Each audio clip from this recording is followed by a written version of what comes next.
Hi, welcome to Haven. This is a podcast that's a safe space for curiosity and conversation.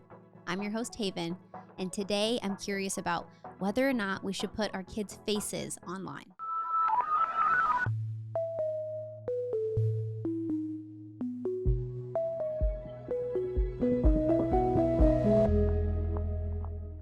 Deciding whether or not you want to put your kids' faces on your social media channels.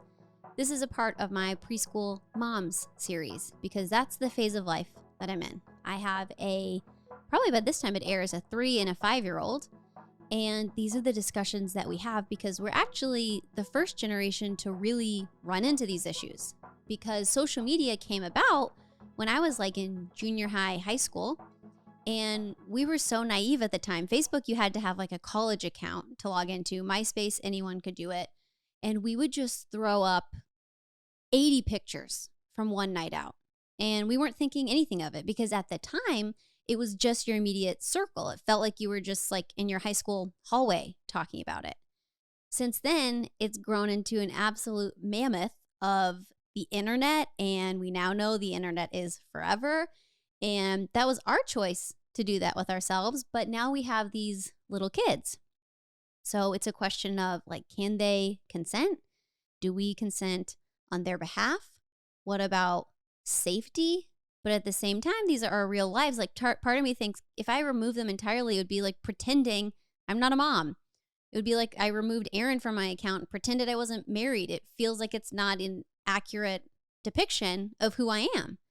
But at the same time, there's not enough research. There's not enough studies. Like I go back and forth with this all the time with my girlfriends. And I have friends that are absolutely all the way across the spectrum. I have one who their account is private and they still don't show their kids' faces. I have friends who are influencers and it's a part of their life. And there's no concern other than obviously they're not going to like put their kids' school and stuff. But they're like, this is our life. These are our kids. It is what it is. So I think if you're listening, you may be kind of wrestling with the same issues. And there's no right or wrong answer, in my opinion. I think it's whatever is best for your family. But you may be the one who's like, I don't know. I'm still torn. For me, sometimes I just fantasize about people waking up and all of a sudden everything's gone and it's all clear and it's hidden and no one has any idea. But then I just go back and forth. I don't know. So I'm going to bring in 2 of my mom friends. We are in a book club together that we've done for about 2 years, and we were friends longer before that, but we all kind of entered motherhood around the same time. We all have preschoolers. Between the 3 of us, we have 7 children, which is crazy. But I would like to welcome Lauren and Nia. Yay! Thank you for having us. Thanks for having us, Haven. Yeah, cue audience applause. We're just here on the couch, but woo! So let's first, before we get into even the topic, tell me a little bit about yourself. Tell me a little bit about your kids. And I know we know each other from our book club discussions, which most recently, Nia, you read the wrong book. I sure did. I was ahead of the game. You know, I thought we were reading the next book. So everybody was talking about one book and I was like, I don't remember that part, but what about this? And nobody knew what I was talking about. Yeah, you kept doing references and we were like, I mean, good job, Nia. Yeah, I don't remember that, but that's a great point. And then we realized, oh, the next book we had slotted. So then when we came to that one, you were very prepared. Exactly. I had read it twice. I had read it twice. I listened to the whole audio and then I started reading it physically as well. But I think it took us a solid 30 minutes to realize that I had read the entire like wrong book. It took us too long. I will say that. It did take us too long to realize it. But so you have 3 under 3. 3 under 3. We had 3 under 2 for 6 months. It was wild. 3 under 3 is actually harder than 3 under 2 though. When they're little, they're just sleeping all the time. Yeah. Now I have 3 that are like crawling and trying to walk and running and throwing things. So it's a whole different ball game. Oh my gosh. So Asher is 3, almost 3. Or Yes. He is 3 now. So Asher is 2.5 going on 3. In November, he'll be 3. Then I have identical twin girls, and they are 1 year and 2 months, so 14 months. And life is wild. I share on social media. I know we'll get into all of that, but like I have a social media presence. The girls are on an actual TV show that's going to be like on network television. And then Daniel and I are also on a reality show, which our kids are on that as well with us. So It's wild. We have a lot to discuss. I was going to say, I feel like you're perfect for this topic because I was like, you go for it. Yeah. And I want to hear why. But Lauren, you also have twins. Yes, they are 2.5, almost 3. I think we're like Cypress and Olive are the oldest, then it's Echo, and then it's Asher. They're all bam, bam, bam. They'll turn 3 all together. Right, within like a month of each other. And they're all such cute little friends. Yeah. They love each Besties. other. Nick told me the other day that the twins were in the parking garage, and they were like, "Oh, Echo, Echo," like ECHO, and that then Olive goes, "Isley, Isley, Isley." It's the cutest thing because not only is it Echo, they add an extra syllable to Isley, and they're like, Isley. It is. You know, kids do that. They'll go, Isley. That's cute. It's really sweet. But so we know each other. We met through church, and then we've been doing the mom book club, where it actually started out like moms of boys because we read books about boys, and then we were just going to do it once, and then we loved it. We're like, let's do more topics. And then we keep going, and we always order the book right when we set the date. Yes, we do. Like 6 to 8 weeks out. And then we're all texting about 2 weeks beforehand, cramming of like, have you started the book yet? We all start about 2 weeks out. It's a cram every time. Yeah. Were y'all always like that, or is this like a mother? Because I do it too. It's not just a y'all thing. Were you like that? I did get to finish the book this time because sometimes I don't. But I feel like it's such like a stark contrast from when I was in school, because I would do it on time, well before time, and that was a real struggle for me to adjust to as a mom. So like, okay, some things are just more important and some things fall to the wayside. And I knew that I could come even if I didn't finish the book, and they all would still accept me. And so I especially accept you because you bring sweet treats that you make. Yeah. But we would have accepted you regardless. Yeah. I wasn't like this in school. I don't like the feeling of panic. No. I like to be prepared. I like to think about it. And when we started the book club, not only did I read the book in advance, I would have 20 discussion questions ready. Yes, you did. And I was so thorough and prepared. But ever since then, I'm like, I feel like that's the motherhood, is like you start and you're like, this is who I am. This is how I'm going to be. This is very normal. And then you're just like, things fall by the wayside. And I heard a great quote that was saying with motherhood, it's like juggling so many balls in the air. And you have to determine which of these balls are glass and which ones are plastic. Ooh, I like that. Yeah, like some balls will drop. And it doesn't mean that all of the home life ones are glass. Like sometimes there's a work one that's glass. And if I have to drop this home one, it's plastic, it's going to be okay. But that always helps me mentally of like, okay, reading far in advance, having all the discussion questions, that may be plastic. And I can let that one go. Yeah. That's so good, because I got a lot of glass and plastic that I'm trying to figure out and juggle. And I need that analogy in my life. So good. Totally. So with the topic, I am so back and forth. I feel like I go between the spectrum of like, this is my life, these are my kids, like, I'm not going to pretend. And then I also am like, I don't know the ramifications. I don't know. And so this is what I currently am today. I reserve the right to change my mind on everything. I say that all the time with like food, electronics, social media. I always say, this is how I feel now. I can change it at any time. Don't judge me if I change it, because people try to hold you to one decision, but we grow and we evolve and we learn and we adjust our decisions. And Haven, I was listening to your first preschool mom episode 22, and you said that sometimes things are not a promise, they're a plan. Yes. And so we have a plan of how we're using social media now, and it's not a promise. Like your followers or whatever listeners, they get to hear it now, and that's your plan, but it's not a promise that they'll be a part of it forever, and you do reserve the right to change your mind. Thanks for the callback to the previous episode. I love the tie-in. This is a series, so thank you. I was also going to ask you, is it preschool mom? You didn't change it to preschool parents episode? I should. I really should. I felt so sexist after doing that, because I was like, I know so many preschool dads that are awesome, and I should have Nick on because I feel like he's also like the shining example. But for now, we're pretty old school in saying moms. I love it. I love it too. Yeah. Okay, this is my current stance, and then I want to hear where you guys have landed. My kids are on my social media. I don't have a huge following on my personal one. The podcast one's a little higher. And right now, like, I don't put their school information on it. If we're somewhere like super public, I won't put it there in the moment till we've left. I don't put them in like distressing tantrum situations online. I want to be able to paint them in a light where if they look up as a grown-up, they don't feel like I violated any intimacy or things. but I'll put funny things they say and silly things they do and silly faces that they have, because also they're so little that I don't think they would be embarrassed at this part. I wonder if like when they're 7 or 8, they're going to have more opinions on that. And right now, my husband, he'll put all of our kids on his close friends. He doesn't put it on his account. And I really respect that. But I'm like, no, the world needs to know. They're so cute. They're so fun. But that's currently where I am. As they get older and they have more opinions, I'll be like, hey, do I have your permission to post this? Is this okay? But there's so little, it is up to my judgment that if I do have a question, then I think it doesn't need to go online. I'll send it to the group text. But for the most part, anything I put on there, because my friend, I think I shared before, I have some influencers, my friend Catherine Lowe, she has like 1 million followers online and she puts her kids out there. And I find it super endearing. I find it super like relatable of like, oh, I get your life. I get your kids' personalities. I know who you are. And so that draws me to, well, what is it? You know, like what's the difference? This is our family. This is our life. But Lauren, where are you? Because you especially had a blogging background before kids. Yes. So I still remember, I'll talk about the blog in a second, but I still remember when Instagram came around, and it was, I first heard of it in 2011, and I was in college, and one of my friends, we were in the art building finishing our drawings, and she was like, look at this new app I found.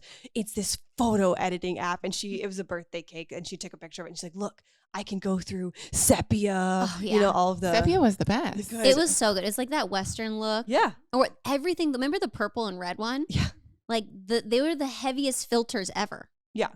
And so I think thinking back to when Instagram came around, it was just like real time, and it used to be, which I don't have a problem with, but blogs had been just very curated.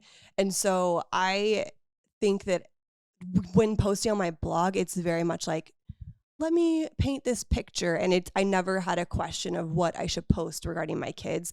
And I feel lucky that I came into the blog scene a little bit after, like I think it was the peak was 2009 maybe ish. So you have like the Blonde Salad, Atlantic Pacific, Cupcakes and Cashmere. And so I got to kind of see them do everything. And even like some larger influencers do it. And I got to decide what I wanted to do and what I didn't want to do. And some of it was based on what I saw people sharing. So like you, I have like some things that I don't share. I don't think it's cool when some parents will post like, this is my child crying and it's because I wouldn't let them eat sand, or sometimes it's worse than that, which like I totally get and relate. But if I wouldn't want it posted about me, like my worst hours, I mean, I definitely try to treat it as a highlight reel, and that includes my kids.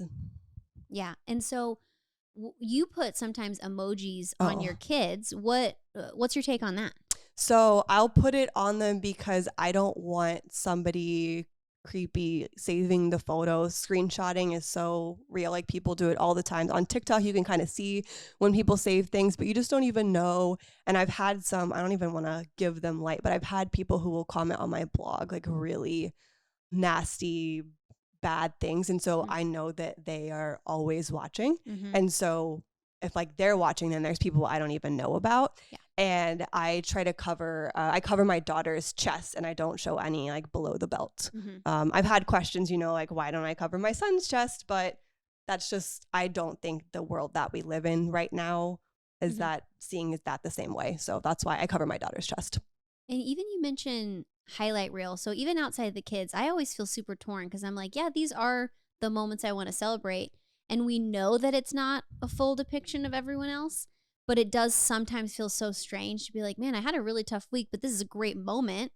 Is it worth uploading the moment, or do I not? Like how do you kind of feel and wrestle with that? Or you're just like, it is the highlights. These are the moments. I feel myself honestly pulling back, and I don't share as much as I used to. I think kids definitely influence that, but it's also like, I want to live life in the now. And I think, you know, I still like to take pictures of my food and stuff like that. But, you know, I went to 2 things this week where I shared nothing of it online. Nobody knows. I mean, not on purpose. It's just like, I get that. And it's my little, not secret. I was in public places, but it's just like, I like to catch up in real time. And I don't want I would rather have a conversation with you than just like, oh, she's fine. Like, this is what she's doing on Instagram. And I think that leads to more intentional conversation with friends, which is something that I crave. And remember, there is that wave, and it may still be happening, where people just all of a sudden are like, I had a kid. And you're like, I didn't even know you were pregnant. Yes. I thought that was so cool because Echo was pregnant during like that kind of COVID era. And I looked at Aaron. I was like, do we just like announce the kid? I didn't have the patience to do it. I was too excited. Yeah. But I just think that's hilarious when people do that too. I didn't wait super long, but I think I was about 20 weeks until I posted on social that I was pregnant. Same with me for both. It was like 18 to 20 weeks, about that far along. Seems like everyone's talking about the gut microbiome these days. I get Instagram ads all the time about new drinks or products that supposedly help. Fact is, we're learning so much about how the gut microbiome is key to our mental health, immunity, and of course, digestion. If you're looking for digestive support, Ritual has got your back, or rather, your biome, with Symbiotic Plus, a 3-in-1 supplement of clinically studied pre, pro, and postbiotics to support a balanced gut microbiome with daily use. I started taking Symbiotic Plus because I come from a long line of sensitive stomachs and wanted to be extra cautious about anything I'm introducing, as I really can see a huge difference of how my body feels based on what I intake. It's also important to me that Ritual products contain high-quality, clean ingredients and that are all vegan, GMO-free, and tested for heavy metals and common allergens. 1 daily pop of mint scented capsule for simple, streamlined gut support. So get your gut going, support a balanced gut microbiome with Ritual's Symbiotic Plus. Get 25% off your first month at ritual.com/haven. That's 25% off at ritual.com/haven. Happy squatting. Okay, back to the episode. So Nia, what's your take? Because as you mentioned, you are literally on a reality TV. Your kids are actually actors. Like, influencing is a lot about even like your family. So how have you reconciled? Where do you land with it? Well, when we first got pregnant with Asher, my first thought was, I don't want to ever share my children on social media ever until they can make the decision that it's okay. And I was so firm about it. And Daniel was like, we're going to have to find some middle ground. Like, I'm going to want to share my son. I know it. So what I did initially, my thought was like, oh, I'm going to make a very personal secret or like private account actually. So I wanted to make a private account where I could just share with friends and family. So I'm like, Daniel, you can upload to this account all that you want, but on our personal social media, we're at least not going to show his face until he's old enough to make a decision. But we reserve the right to change our minds, and that definitely happened. So it's like, as he got like a little bit bigger, I'm like, okay, we can share him a little bit more. And so it was kind of a growing thing for both of us, but we also made the decision, we don't want to post anything that will embarrass him. I think about like if he looks back on something when he's 10 years old and his friends pull it up and say, your mom posted this when you were a kid. And, you know, we just don't want to have those moments, and we don't want to embarrass him. We want him to, you know, feel that he could trust us with what we're sharing. So until he makes a decision one way or the other, if he ever says, I don't want you to post me, then that's fine. But this kid loves the limelight. Let me tell you. He's an entertainer. He is an entertainer, just like Daniel, my husband. And even last week at church, it's been quite some time since Father's Day, but last week at church, he goes, I want to go on stage with Daddy again. Like, he went up on stage for Father's Day, and he still remembers it, and he still wants to go on stage. And after he had that moment, he had told us, he said, I said my name and everybody laughed. And I was like, oh my gosh, you're too cute. So crazy how that comes up. Like, their personalities are there. Oh yeah. He's like, that felt awesome. Yes. I want to chase that again. I want to do it every single week. I'm ready to shine. Yeah, exactly. So we kind of already have a feeling that he's not going to mind us posting on social media. But we will definitely, when he's kind of at that age where we can have a conversation about it, be checking in with him. But we definitely know he enjoys the social media or the like entertainment kind of world. And then for the girls, something that having twin girls specifically, I'm really conscious of is I don't say Isabel did this or Zariah did that when it comes to both of them, because I don't want people to have perceptions in their mind of that, because especially with twins, and especially with, I think all twins, but especially like identical twin girls or boys, is like, you're the mean one, you're the nice one, you're the rude one, you're the smart one, you're this and that. So I don't want that perception, other people to make those decisions for them, because people do that. And it's so funny, even on social media, people notice things about my kids before I notice them, which is kind of weird. People are wild. Like, people have told me, oh, this baby smiles like that, or this baby has more of a dimple. And I'm like, oh, dang, you're right. That's true. And even like on set at Warner Brothers with the girls on their show, one of the producers was like, oh, that baby points more than this baby. And I was like, oh my gosh, you're right. I never noticed because they both point, but one points more. So it's very interesting putting your kids out there in a public space that people also really feel and do know them to an extent, depending on how much you share. So we're very like aware of how we even share specific things, especially with the twins. To pull from our book club, since that's what we're in together. In the book we just finished, How to Raise Mentally Strong Kids, they said in there, you know, kids live up to like what the nicknames you call them, what do you tell them about themselves. And so that's so good. We try to do that with our twins too. We're not, even though I think it is harder with being like identical or even just same sex. But we try to do that too, because I want you to know like you are special in your own way, and it doesn't, your sibling is their own person too, and that's beautiful. Yeah. And even like one other thought, just because we have so many platforms that we share our lives on with the reality TV world, something that Daniel and I decided season 1 was we are not going to allow cameras just pointing at him if he's throwing a temper tantrum on the floor, which he rarely does. But if he has those moments, we don't want those to be on national television forever. I mean, 13 million people watched episode 1. So it's just like wild. So even this season, he had a moment. It's because they were filming past bedtime. I told them you need to be out of the house by every 7:30. time on your show you're like, I have to go back for the babysitter. I'm like, she's telling the truth. You have to leave. go back. Yes, exactly. So yeah. And then there was a moment and one of the producers, so nice, was like trying to help, and he was trying to like bring some pacifiers into the room for the babies, like, but off camera he's trying to toss it at us, and Asher was like, no, I wanted to get the pacifiers. And you know, those moments happen, but I don't want them to be like forever on national television. So that was like a quick pick up, close the door behind me. Sorry, the camera's supposed to come in, but they're not coming in until he calms down. Did you get that in your contract, or people just honor, or the people honor it, and I communicate it, and we have the most incredible, like, you really get to know the teams, everyone that's in your house almost every single day. So you build relationships with them. And even things on day 1 I actually realized it while filming season 1. When the girls were so little, I was changing a diaper and the cameras were on us. And I was like, I felt so uncomfortable. And the minute that like that whole filming scene was over, I pulled the producer aside immediately, or whoever was in charge. And I was like, we can never have cameras pointing at us when we're changing diapers. So now going into season 2 and even the rest of season 1, they are very aware that like if we're changing a diaper, they'll completely leave the room and they'll wait till we're done and then they'll come back in. So. I think that's so important, because I think you're willing to make technically your employers potentially upset. Like, we watch Quiet on Set, and like, obviously I understand the parents are like, oh, the kid wants to do this and this is their job. But like, part of me is like, why didn't you stand up? Why didn't you say something? And I think it's this, you're kind of concerned about ruffling some feathers. But if your kid is in that position, I think the parent has to be like, not everyone on set's going to like me, and I'm going to be okay with that. Like, I'm happy to be the bad guy. Yeah. I always say that. And like, with reality TV or the show that they're on, it's like, I will be the bad guy, but it's my job to protect my children, whether it's social media or anything else. So thinking of like how Asher enjoys performing, enjoys a stage, when he gets older and he, whatever age, has his own social media, I'm wondering about this, because our parents didn't know enough when we were doing that. And I was like, we just put dumb stuff, like just like silly, nothing I would say like it's incriminating, but I'm like, did that need to go on the internet? What do you think your take will be like when they do something that's like maybe not like anything you'd be ashamed of, but you're just like, does that need to be online? Or if your kid's like having a bad day and they're posting about it or crying, like, how do you, it may be so far in advance you haven't thought about it, but I'm just wondering, how am I going to navigate when they make choices for their online presence under my care that seem kind of tough? I want to really know what you guys have thought about this and the thought you put into it.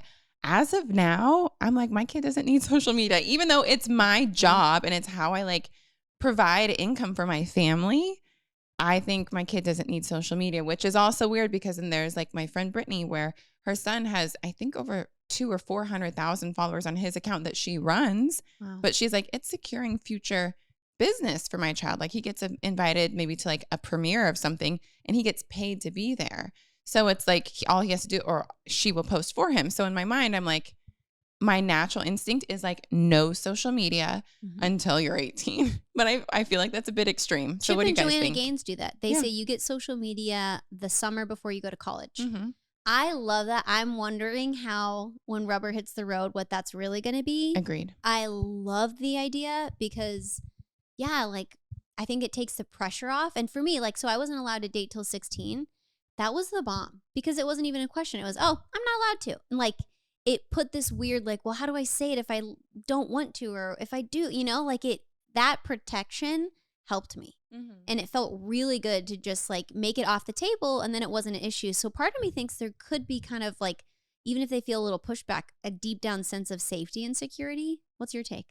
Well, I would ask y'all, when did y'all get social media? And then I'll answer. 14 for Zanga, throwback. Oh, I wasn't allowed to have Zanga. Didn't even know about it. Okay. It was X, A-N-G-A. It's like a little bit of online a blog. journal diary that sounds situation. familiar. And there was drama there. Keep going. Oh, yeah. So much drama. So much drama. MySpace was Yeah. probably 15. And I didn't have that because I wasn't allowed yet. I was in 8th grade when I had a MySpace, and I do remember being on like AIM, the instant messenger. Oh, yeah, I had that. And the all door of that. opening, my heart flutters. Yeah. My crush coming in. Oh, there are away messages on. Oh, no, their away message. My away message in the font Impact. You guys remember Impact font? Yes. I feel like that was like cool girl font, and it was like hot pink and black. What color was your, like, you know, you had your profile where you could like put quotes or inside jokes? Purple always. I actually have an embarrassing AM story. This is the one time, you know, when you're just dumb and you're trying to do something and be like savvy and it just blows up in your face. One time I was messaging this guy, and you know, you'd be like, oh no, wrong message or whatever. I put on there once like, yeah, I don't even wear makeup. And then I was like, oh, wrong message. And he's like, cool, whatever. Then the other day, like a couple days later, I accidentally did it again to him. And he goes, yeah, you said that the other day. Oh. And I was like, oh no, this backfired a lot. Were you sending that to multiple guys, Haven? I don't know. I think I was just testing the waters. I don't know if it was just this one or if I did it to others or I just forgot. But I just realized, like, I have no game. I can't be sneaky. Right. Is that your flirt style? It is. It was bad. It did not pan out well. Like, he literally was like, yeah, you said that the other day. But AIM, the door opening to this, that is like iconic. But Facebook was like 15, 16, and I had to fake a college account because you could only have it in college for the first year. Then they changed it. When did you get it? Facebook, probably like senior year of high school. I was allowed to get it, I think, either the summer before my junior year, I think, or maybe the summer after, before I was a senior. And I was never allowed, by the way.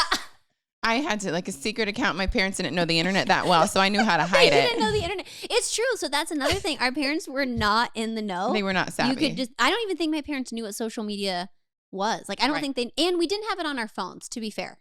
True. It was computer at home. Sometimes your like home computer where you just all shared one. It was the home computer, and I was 100% not like they didn't know. Like, they were like, you cannot have one. And I was like, that's funny.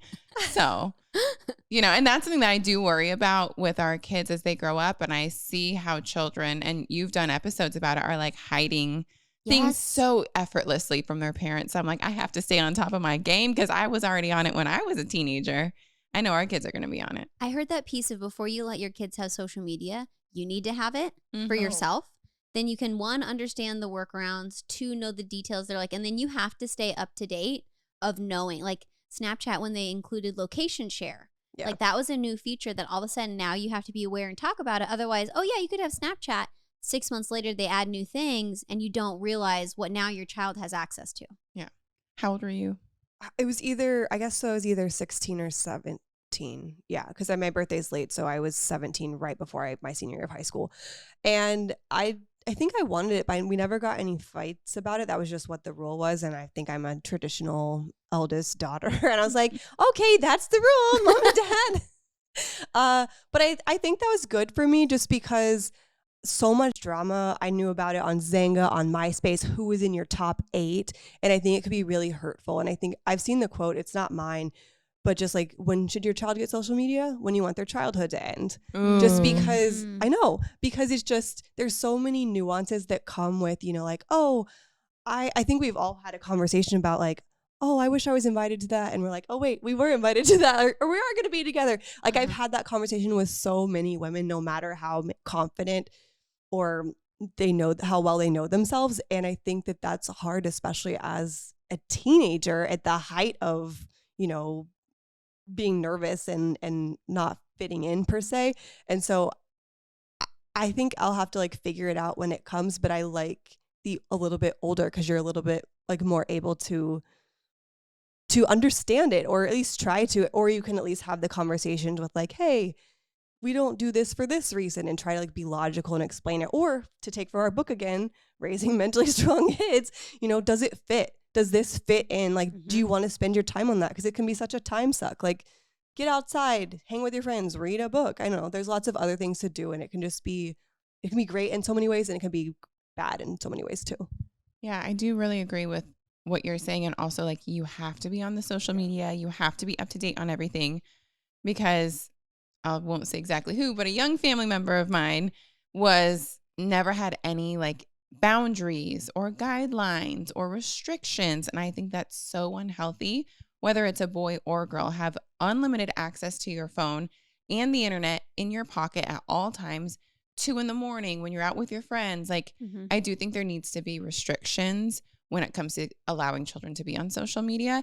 And something I heard recently is that needs to start with us. So if we want our kids not to be on social media for 6 hours a day, then we need to also model that. We need to show our children that we are putting our phones away and having undivided attention to family time, so that they can see it modeled. Because I know that I need that advice for myself. I am on social media, yes, for my work, but also just to scroll often. So I need to be able to model it for my kids too.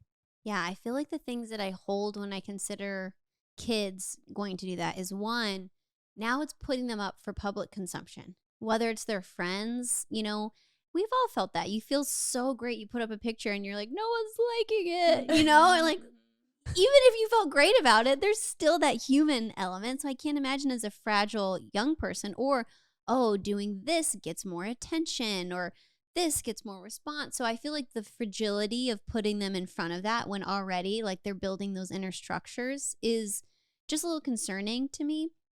But I hold that the same other hand of, this is the way they're connecting with people. Like, this is their generations. And I wish I could tell every parent, let's all get on the same page. Like, let's all do this. And if we band together, there's power in numbers. But that's not going to be the case. And so part of me is like, well, what do I do? Because I'm not like the parent who's like, well, you know, fine to be left out. I heard something on TikTok where it was like a parent saying, I tell my children, you're exceptional. Like, you're exceptional people, which means there will be some things that come up that go, everyone will do this except you. Like, everyone will get to do this except you because you're exceptional, which on one hand, I think it's so beautiful and I think it's really great. I also hear that and I'm like, that sucks for your kid. Like, even if they thank you later, like, how do you balance that when they will feel isolated? They will feel alone. They will not be in the norm. They're not going to get the jokes. They don't understand Brat Summer. They don't know. I don't understand Brat Summer. Can someone explain it to me? I had to my best friend Candace. She was like, I did a post of Isley and she was wearing a Tinkerbell costume and I called it a Tinker Brat Summer. She goes, oh no, there's a typo. And I was like, no, it was intentional. And she goes, why would you call her a brat? And I said, oh, and I had to give her like a deep dive. I was like, here's what it means. Here's the song. Here's the color. Origin. Yeah, the Tinkerbell costume is the same color. But yeah, like, the kid's not going to get those references, and maybe that's not a bad thing, but that's my inner turmoil as a parent. Agreed. Yeah, ditto. Nowhere to go after that one. Okay. Next question. What do we think about AI? Oh. No, for right real. The AI freaks me out because it's like, now you can see an image and make it sound like them or say something, or the advancement of that is, I think it freaks me out and gives me the heebie-jeebies the most. AI, so just one thought on this and I'll let Lauren take it, but like, from a self-defense instructor, that being me. If anybody doesn't know, I'm a 4th degree black belt. I've been an instructor in martial arts for like over 15 years, all the things. She's amazing. Ow, don't mess with her. And I used to teach kids and I love teaching kids, and I now like transfer a lot of that to like working with Astra and the girls when they get big enough. But and they're friends. and their friends. We need to do a group classes. Yes. Something really important, especially with the new developments in AI, is having a family safety word. But figuring out when your child is old enough to truly understand that that word is never repeated to anybody, even grandma and grandpa or anybody else. It's like mom, dad, and like that's it. So that they will know like if someone says that word. And also for you, if you maybe what I've heard, this is like getting off the rails of social media, but kidnappings, pretend kidnappings where someone's recorded your child's voice off of social media and then used it to have a scary thing happening of, mommy, this person took me, whatever, like so scary. You have that safety word that no one else knows. In my family growing up, it was a word and it was in a different language. So it wasn't even in English. So it was something that was like no one would ever have guessed it. And if it ever needed to be used for my dad to send someone that I don't know to pick me up, or my mom to have someone pick me up as a child, I could ask for that safety word. And that was very, very, very special circumstances, or vice versa. Now with AI, if someone is pretending to have your child or something scary like that, that child knows the safety word, but the predator doesn't. So that person will not have that safety word to let you know that that's really your kid or not. Did you change the word if someone else had to like? It was never used. Oh, so but we would probably change the word. Yeah, okay. Good. I've never heard that before. I love it. Yeah, it's so important and it can help keep your family very safe. Wow. When will you tell them that? Do they already? Does you? No, I really think about like when can I tell Asher? But he like loves and trusts everybody. Yeah. Everybody is his best friend, which I love that about him. We have started talking about strangers or tricky people. I'm thinking it'll probably be a little closer to 4. Yeah. Which I'm like, I need it now, but I want to make sure that he also really understands not to share that with anybody else. For sure. There's so many things about AI that are cool, but also like scary too. Even just not even thinking about kids, just looking at influencer blogging contracts. Like I look for that because there are contracts now, I've seen them and had them take it out, but just like where they can use your likeness to where they basically don't need to pay you anymore. I'm sure maybe Daniel has experienced that in his line of work too, of just like, no. Yeah, I had your husband Nick review a contract for me. He goes, take this out. Yeah. He goes, you don't want that there. No. And I think that that's even scarier as kids or having kids. And I've managed high profile social media and they have had kids. And there were people who would go in and the DMs and be like, can I use so-and-so, the person's child, like as like cosplay or whatever. And it can be nasty. It could just be innocent, but like, you don't want anybody using your kids' pictures to do that. And there's also like Instagram is changing it. I've seen it on TikTok where they, at least in Europe, they have a thing to opt out of like the AI and like using your pictures. I think they took it away in the American version. So I'd have to research that again. But it's just even also at the airport when you go through TSA. Well, I go through global, or I have TSA PreCheck. Global entry. Global entry.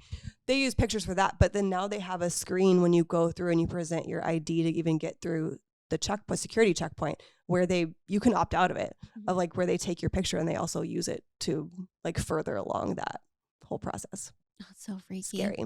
Technology advancements. Yeah. I was thinking of something also when you were talking of one time in the book club, we did the online course, the birds and the bees, and we learned about how to talk to even our preschoolers about sex. And one thing they said of even like privacy changing in front of each other, because every family's different, was you go with the level of comfort of the most like modest or that type of person in your family. Of like if you can tell their child is always going to the restroom to change, you honor that. I wonder with that of social media too as they grow up, of like, I'm going to honor the most conservative of our family members' policies, especially when it comes to them, but maybe about other things of like, your children are going to be different. Asher loves it. Cypress, he's so talkative. He's so communicative and engaging. And that's also different than Olive, who's a little more reserved. Like, I feel like also it's, well, what are our kids drawn to? What are they interested in? And what type of personalities are they? Totally. And I think something to think about is also be aware of your friends and family and like what their wishes are. Like we talk about in our family, even extended family, about what our wishes are. And even our friends, like we went to Disney and like one of my friends, she doesn't put her daughter online. And so, I posted a group picture to my page, not just to my stories, but I put a heart over her child's face just because I totally respect her decision. I have friends who have covered faces and now they don't. I have friends who covered faces and still covered faces. They'll also like take the picture where the kid's back is turned. So they still have a presence on social media and are part of their life, but are honoring their child and them not having like a trace on the internet. I've had to have that talk with grandparents where I'm sending it on a group text and the next thing I know it's online and I'm like, hello? Like, so now they know, like, do I have permission to post this of the kids? Like, there's a couple of those where I was like, I'm not particularly comfortable. Or even if they were, I'm like, I would have loved it if you had asked me in advance, because just because I'm sending it out in a text doesn't mean that I'm okay for the whole world to see it. Yeah. And with our family, we had to have a lot of conversations on both sides of the family because we love sending everything in the group text. And there's something that I love that my mom does. She'll take pictures and she'll post it on Facebook, and the next year it pops up and it's like these sweet memories that I don't even have those photos in my camera roll. So it's like very sweet. But in the beginning for our family, it was a conversation of no, like naked, like swimming in the bathtub photos, because, you know, you have those in your childhood photo album, but you don't put them on the online photo album. You can save those for printing out if you want to, but they're not going to be online for everyone to see. And the same when the girls were born, it's like totally different than Asher because we have 1,000 pictures of him like in his diaper running around. With the girls, I told my mom, I want them to have like a onesie on. They need to have something on. I don't want pictures of them just in a diaper because there's girls and there's weird people on the internet. So those conversations with family in advance were very important. And it was kind of like a little like hit and miss in the beginning because sometimes there would be pictures up and we'd almost awkwardly have to like, please take that down right now. And they did, but now they kind of know it's like there's the guidelines and you're good to go within the guidelines. But teaching your kids about security, so there's also that book that we read that's called Good Picture, Bad Picture Junior, and it's for our kids' age. And I'm like, I want to start getting this now, and it's basically like teaching your kids there's so many good pictures out there. There's also some bad pictures, and here's what to do like when that happens. And I was sharing this at the book club. I actually had an instance of that. We were reading this book. It's called like Feminist Baby. And it was saying that like the baby takes his diaper off and is going peeing and you just see like a stream of urine. You don't see anything. But I was reading it to the kids and Isley looks at me. She goes, that's an inappropriate picture.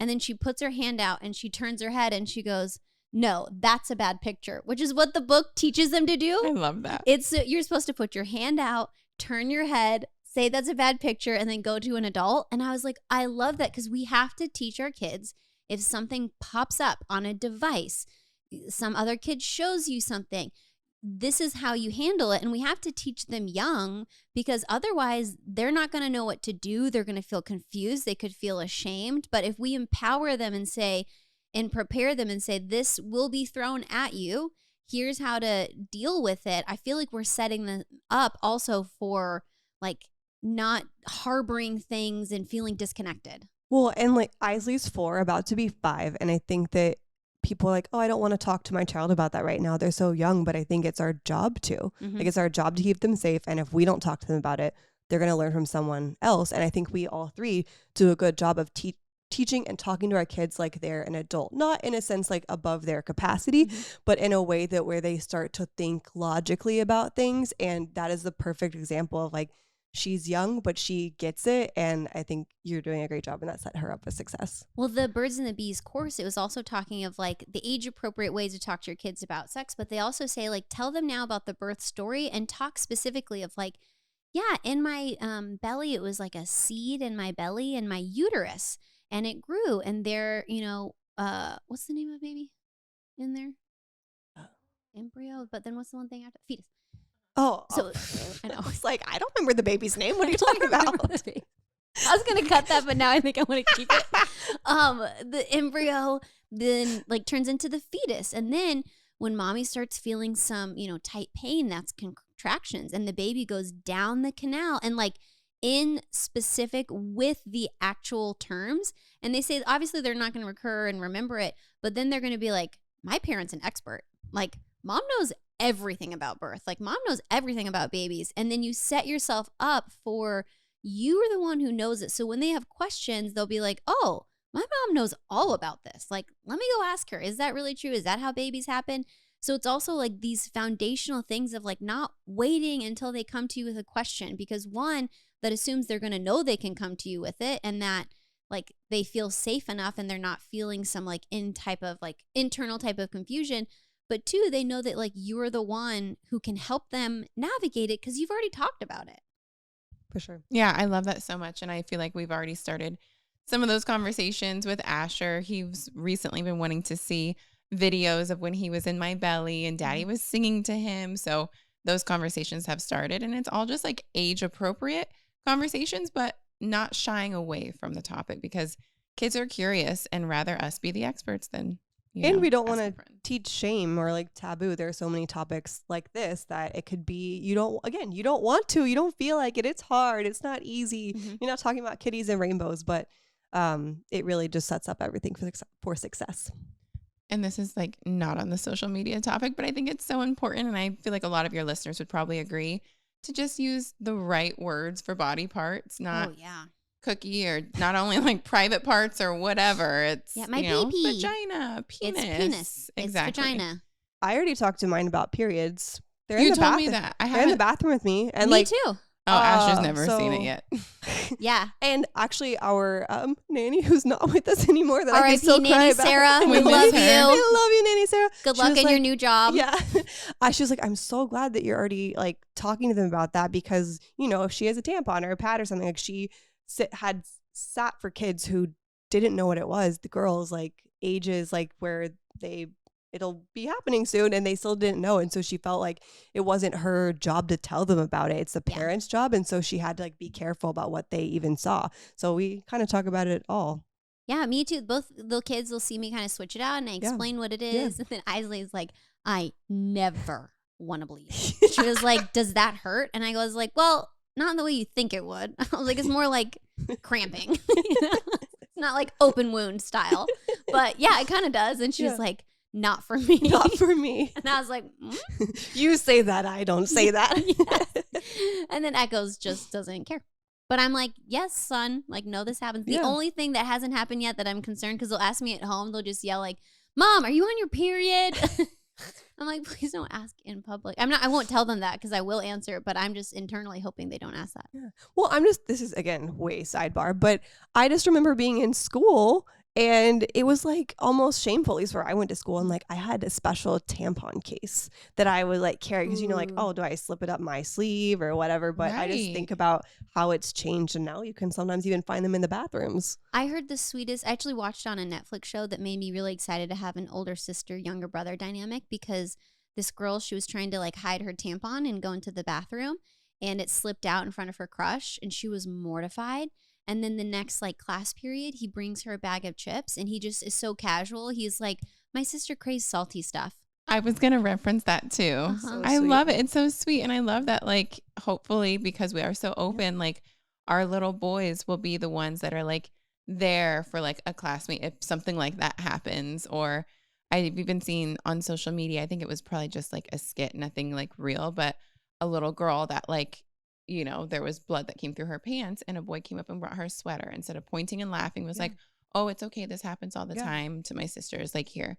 And I love that, like, I hope our little boys will be those boys that are just there for girls that are going through this hard time because it's something it's new. It can be scary or confusing. Even if you've had the conversations about it, it's something new going on with your body. So even as an adult, I don't want to stain my pants. Exactly. No. I'll talk to Cyber specifically, obviously all of two, but I'm like, this is a pad, this is a tampon, these are normal. And the other thing I do is he'll sometimes rub on my leg and you can see here that they're not shaven right now.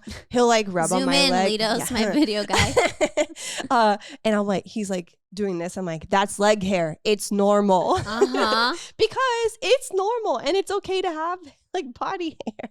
It's true. I mean, I guess I'm sure parents past have like had their own kind of like, what are we going to talk about? What are we going to normalize and that kind of thing. But I do think our generation is very much like, we're not going to hide periods. Like half of the population, give or take, has them. What do we do about it? Like body hair, it's your choice if you're going to shave it or not. It's natural. Like I think that is also kind of a little bit of a pioneering take where before it was there's taboo topics and then there's out front open topics. Well, and I think it's another way of saying that social media can be good to kind of loop it back. Mm-hmm. Did you think we were going to talk about periods today? Yeah, listener, what a twist. But I think that's a positive of social media is that it I think has bound us together, especially as women, about topics that we previously felt like maybe we couldn't talk about. And that is a beautiful thing, even though social media can be scary, and especially for our kids, but it can also be beautiful. I think also of kind of like closing is I also want us to be aware of just because a parent's made a different choice, it's not up to us to say like, that's wrong, that's right, and judge it on there. Every family's going to make their own decisions. And maybe those parents did make a mistake and they'll learn later. That's their life. That's their children. I feel like also we should stay within our lanes of like, unless a friend's asking, what do you think about me doing this? And they genuinely want me to tell them, and then I'll think about it. But I'm not going to openly like berate someone for a choice that they've made that's different than mine. I think that's also like, let's give grace. If you're going to show your kids online, fine. If you're going to completely hide their faces, fine. Everyone's choice is going to be their own. And I think it's worth discussing, because if you don't know where you stand or like, hey, why do you do that? The more the merrier. But I just want us to also be cautious of just because we've made this decision for our family doesn't mean that it's right for everyone. Sure. Yeah, I agree. I feel like I love learning other people's perspectives because it gives me a different point of view and something else to think about for my family and our choices, but to each his own. Like, you got to let everybody do what they want to do. And even with parenting in general or social media, I am the type of person that's like, I cannot judge because I am not in their shoes. I don't know what they need to do to survive. People might judge me if I'm putting on Miss Rachel for 2 hours because I'm tired and I know the kids are safe, so I just want to kind of close my eyes. Why would you be tired, Nia? I don't know. I'm so tired every day. Miss Rachel's the best babysitter. She's Daniel and I with Asher used to joke like so budget friendly. We co-parent with Miss Rachel. She is our co-parent. We love her. She's part of the family. So, we can't judge other people for their decisions, but I can always learn. And I love like learning from you guys and the way that you do things. And with Olive, the way that you like cover when she has a diaper on, like I learned from you. Just seeing you do that on social media, I'm like, oh my gosh, I'm having girls. That's something that I want to take on. And I learned that from your example. So I feel like we can always learn from each other. Yeah, I think it's a dangerous situation to be where you're not open to learning or listening. But it's a strange spot too, because like I want to be open to learn, but I also have opinions. Yes. Like that's what's so funny is like, I'm not going to like berate you for a different opinion, but I definitely have my own. Yes, 100%. Same. Yeah. Well, thank you guys. This is the couch where we usually just, have girls' night. Lauren brings a delicious treat. I love all I brought a Lauren's delicious treats. treat today. Yes, just she didn't did. make it. Little savory. What a twist. Yeah. But thank you guys for joining. It was so fun to have you. Hey, Thanks, you for having Haven. us. Yep. So thank you guys for listening. This is a part of the Preschool Moms, maybe turn dad parent series. Maybe I'll get a dad on here. I do value them. And I just think it's interesting topics that we're facing in this lane of life. So if you have a kid, I hope you're just like, oh, totally get it. If you don't, maybe you learned something or saw like a different perspective that you had never thought before. And I hope that it was valuable for you as well. But you can like, subscribe, follow wherever you listen to podcasts. The best thing is following, because then it'll prompt you when the next episode comes out. I do them every other week on Mondays, and I'd love for you to be a recurring listener. So thanks for joining us, and I'll see you next time.